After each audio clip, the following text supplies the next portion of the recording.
like to get started into my CSS files early in the theming process.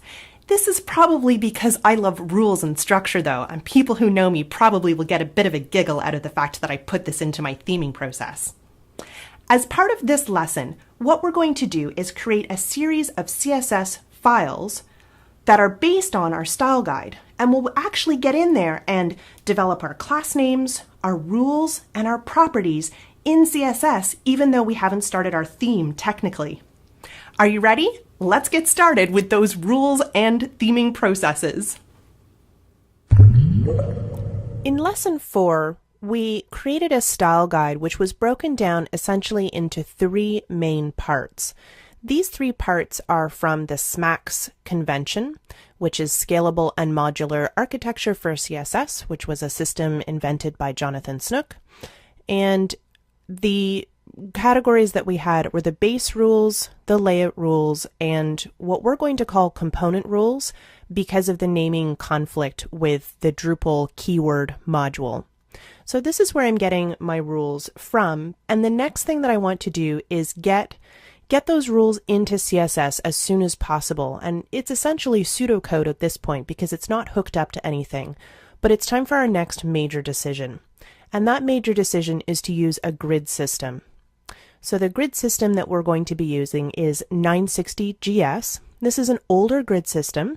It's not necessarily the one that you should be using for brand new projects today, but it's one that I'm really familiar with, and also one, perhaps more importantly, that was used to create the design file that we're working from. In order to get our CSS set up, I'm going to use another helper, and that's this specific plugin for the 960 grid system, or the 960 grid framework.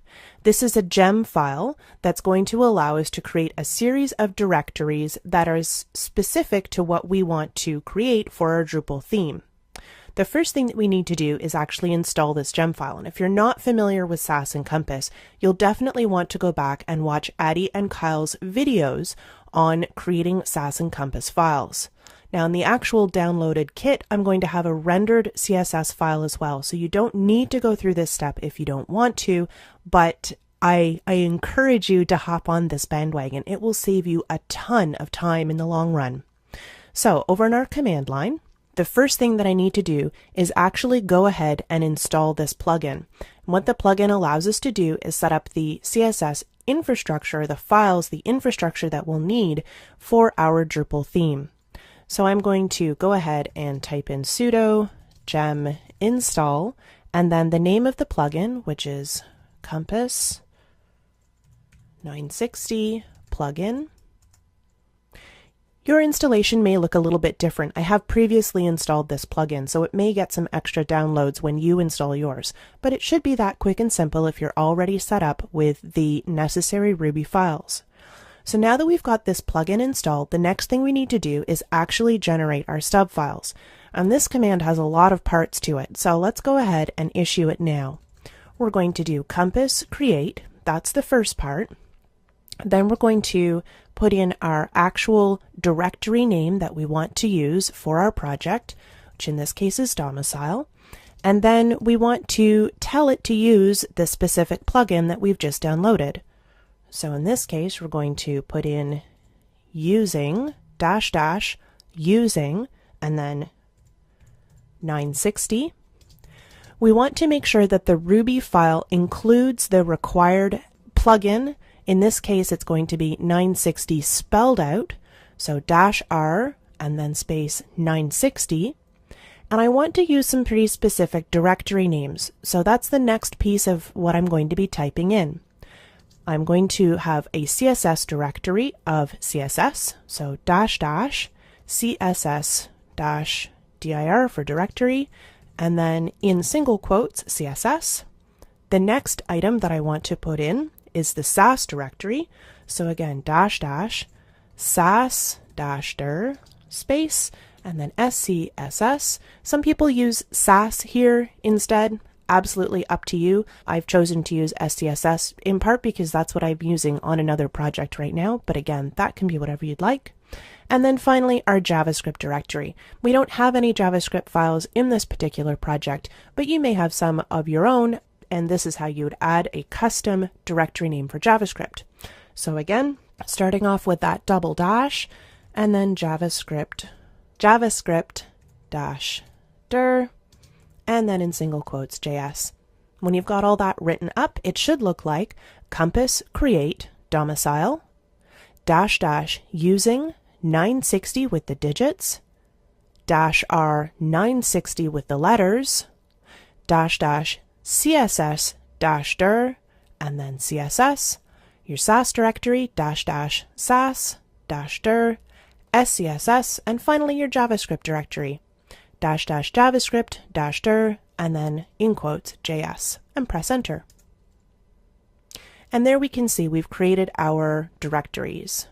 So you can see here it's created domicile, and within that it's created the folder CSS, SCSS, it's created our configuration Ruby script, which Compass and Sass will take advantage of to compile the files. And then we've got our grid and text, SCSS files, and CSS files for grid and text. These two particular files are specific to the Compass 960 plugin. Let's go ahead and take a look at what it's generated for us. Going to change directories into the domicile directory and ls to list my file. Here we go here.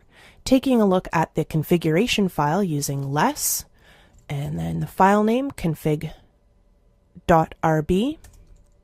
You can see here up at the very top, it's added the required line for 960, and then the specific directories that we created at the command line. Using Q to exit out, I'm then going to go ahead and take a look in the SCSS folder using cd change directory into SCSS, ls to list out those files, and again using less, I'm going to take a peek at the grid file. Here you can see this is what's provided by default. We'll be getting into the actual layout stuff in a little bit, but here we've got the container 12, some weird math stuff if you haven't worked with a grid framework and Sass before, and a really short file to get us started. And then also taking a look at text. And here you can see two commands in terms of the Sass directive, the import and also the include directives. Up in our CSS directory, again cd double dot to go up a folder, ls to list, and then change directories into your CSS folder, ls to list again, and let's take a look at the grid here. And here you can see it's a lot more verbose, isn't it? That's because when Sass compiled the information, it actually took those includes and import additional files that were provided by the Ruby gem and generated those CSS files. That's why you don't really need to worry about getting Sass set up for this particular lesson if you don't want to, because I'll have those files generated for you. Using Q to quit out, and now we can actually go ahead and start placing our custom CSS from the style guide, which isn't really CSS yet, into each of those stubs. Let's go ahead and do that next. Using our style guide as a base, what we now want to do is get that information out of the style guide and into each of those SCSS files.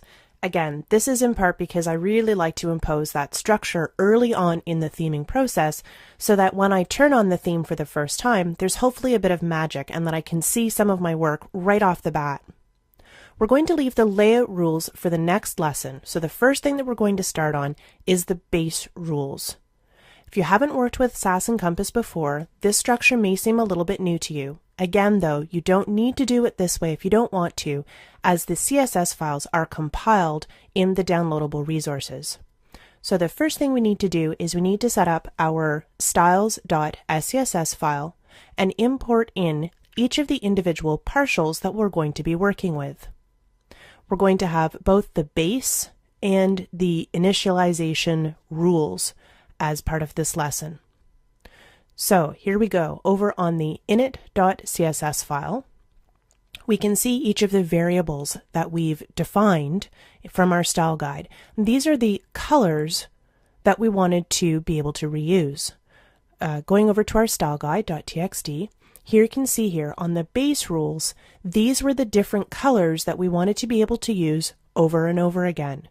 So we'll have them set up as variables instead of trying to memorize what each of those hexadecimal values are and then perhaps needing to change them if we got them a little bit wrong or if the designer or the team changed their mind on what colors to use. So we're going to create an init.scss file and bring all of our base rules in terms of colors or reusable pieces and put them into this file. You can see here that I've used the / as a comment. That's because none of this stuff is actually going to be visible, or we want it to be visible in the actual CSS output. If we want to be able to maintain the information, we'll use the / and then star comment style. Let's take a look at that now in base.scss. Here you can see I've brought over the base element definitions, again from the style guide, and I've made it into essentially pseudo CSS, but it's not pseudo CSS, it's actually CSS at this point. So what I've done, again, taking a look at my style guide, I've asked myself, what are some of the base or global definitions that I want to be able to put into my style sheets? I've got some font styling, I've got some link information, and anything that can be applied to an HTML element should be included at this point in time. You can see here that I've started using the variables as well. So this accent first is pulled from the init.scss file, accent first, and when I actually generate the CSS file, I'll have that hexadecimal value inserted in. So at this point, your base.scss file is going to have all of the HTML element overrides that you can think of and find from your style guide file. It may seem a little bit like duplication, but I really like having that single file style guide to be able to use as a reference point as I build out each of the SCSS files. So with base in place and init calling in each of the files, the next thing I need to do is create a partial for each of the different components that I've defined in my style guide. Let's go ahead and do that now. Back in my style guide, I've scrolled down to the component rules. And remember, components are anything that are sort of like furniture. We can draw a box around them and we could pick them up and move them to a different place in the website if we wanted to. Not that we do want to, but we could do that. When I was creating the style guide, I added these numbers at the very beginning. These are going to be our different partial files. There's not really a lot here for the banner that we need to do in the CSS file, but it's a component in my mind. The next one is navigation, and I have a couple of different variations for our navigation. We've got the at home, the primary navigation, and the secondary navigation. And then finally, we've got featured, and content, and copyright. It's always a tricky call to know how many different partials you want to include, and it can be a bit of a juggle. You can end up with a ton of files that only have a couple of lines, or, as what happened to me on a recent project, you can end up with one components.scss file that's 3,000 lines long because of just gradual scope creep as you add more and more components to your site. So you'll need to decide what's best for you. But in my case, what I'm going to do is I'm going to have one for navigation, one for that center column or the featured area, one for content, and one for copyright. And my guess is that this introduction and river of news should actually be broken down into two different components because they are very unique. By not breaking down the information, we also risk having one file per region for our components, and this is not the right approach. So actually, I'm going to revise that statement and say, let's break this down for component into the introduction text and the river of news right off the bat so that we avoid that temptation of having one component file per region. A region is not a component. A component is something I can draw a box around and move to a different location. Each region is going to have a bunch of different components. The reason why I haven't separated out the navigation is because they're essentially variants of the same thing. Our primary navigation and secondary navigation are both lists of items that you can click on and go to somewhere else in the site. But there's some visual differences between the two. So within the SMAX rule, we could think of these as two separate components or one component with variations. Let's go ahead and break out those files now. The first one I'm going to do is the navigation. And although I'm going to delete all of this stuff from my SCSS file, I'm going to copy it over just to start. Copy, and then a new file. Paste that information in. And I'm going to grab the file structure format from styles.scss. This comment convention is following the Drupal guidelines for how CSS files should be commented. You can find out more about that information at drupal.org/node/1887922. And again, this is for Drupal 8, although I'm getting a bit of a jump and applying these rules now. You can see here the different file structures and also the formatting guidelines and the CSS architecture. So again, just some kind of a peek into what will be happening for Drupal 8, but we can start doing this now. So I've added my header up at the top, and again, I copied this over. So what I want to do here is say that this is the navigation dot using the output file name. So this will be CSS at the end, not SCSS, navigation. And this is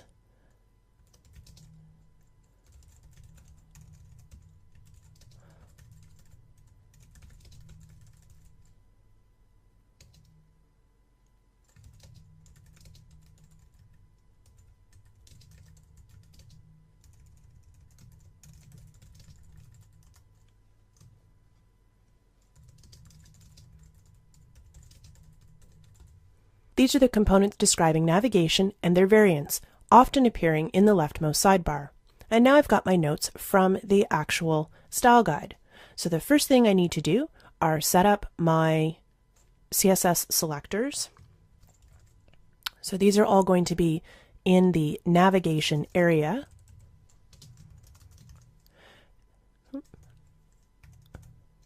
And then I need to designate primary and secondary.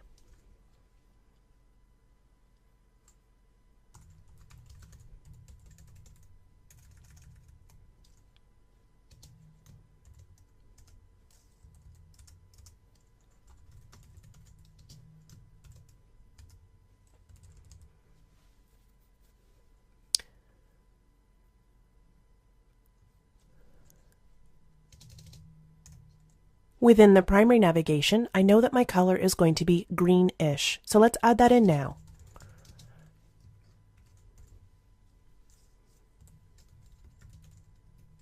This is the first accent color, and also the links are going to be not underlined. Now this should be the default, so let's just go back to base.scss and double check that.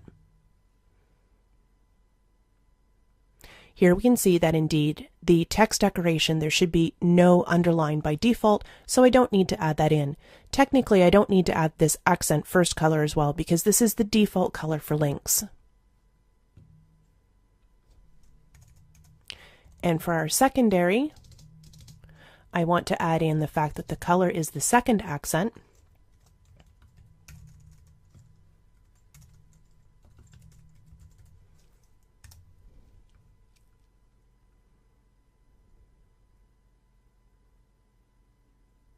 And when it's a secondary link or a second tier link within the secondary links, it should have an underline. So let's go ahead and add that variation now.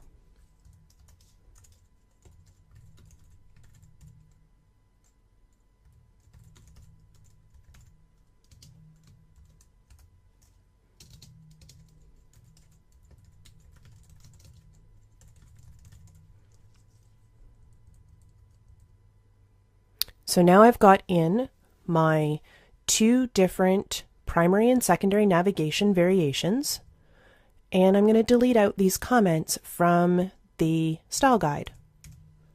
It doesn't mean that these CSS classes are going to be right when we get to Drupal, but at least it gives us a sense of what things should be doing when we actually implement our theme. It'll be up to us to decide whether we want to use the CSS class name here and force Drupal to use it, or if we want to grab the CSS name that Drupal is already applying and copy it back and edit this file. But at least we've got something to work with, and we can say, is this correct or not? You may also want to provide a reference or a comment to yourself of what the visual output should be. So we have these sample designs over here on our style guide.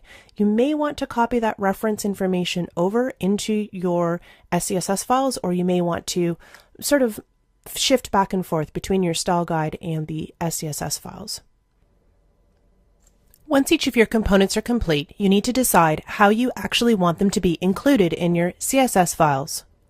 If you have them as non-partials, i.e. generating their own CSS files, you'll need to include each of those files in your theme's info file so that Drupal loads the CSS file. This means that you can have greater granularity over what CSS is loaded. In other words, you can optimize your CSS. However, it is a bit more work to set up.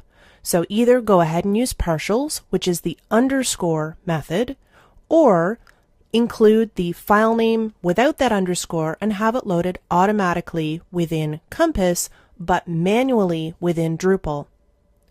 If you're going to use the full file name, which is what I've done here, you need to remember to include the definitions for each of the different variables. That's going to be used with the @import and then init, which is where our variables are defined. If you want to use the partial method, you need to go over to styles.scss and include the name of the partial here. So for example, again, one method or the other method, not both. But if you wanted to use partials, you would have import and then components/navigation and that semicolon if you're using partials, which we're not doing. So I'm going to go ahead and delete that line. When you actually save the file, save it into, again, a subdirectory components, and that will allow you to have many different SCSS files without the clutter of having them all over the place and then making it more difficult to find some of your other definitions for CSS. With the navigation complete, it'll be your job to go through the remainder of the style guide and set up each of the different partials, remembering doing a separate one for introduction and the news and copyright, or go ahead and download those resources.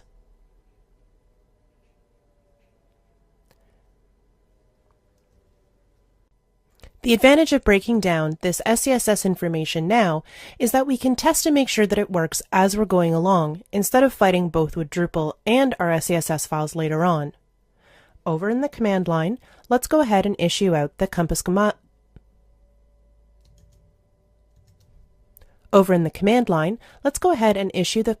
compile directive. Our new files have been created. You can also clean things out using Compass Clean to remove the files and then recompile.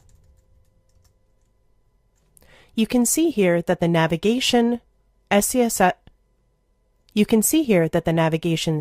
file is appearing in a components subdirectory. However, the init and base CSS files are not present. That's because they're partials. So a quick recap.